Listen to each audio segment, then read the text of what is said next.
ஒரு wheel chair கிடையாது, ஒன்று கிடையாது, கேட்டால் வண்டி வர்றது கிடையாது. 1 மணி நேரமாக மேலே நின்று தூக்கிட்டு வரோம்.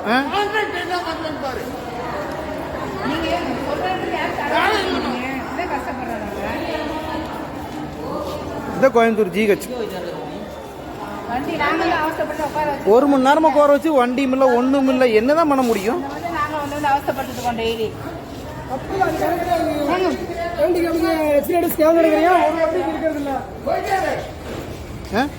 ஒரு வண்டி கிடையாது ஜிஹெச்சுக்குள்ள.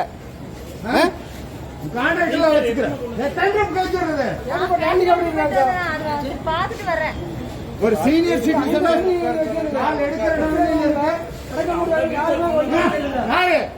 எப்போ வந்தாங்க? 2 மணி நேரமா மேல உட்கார சாப்பிட்டா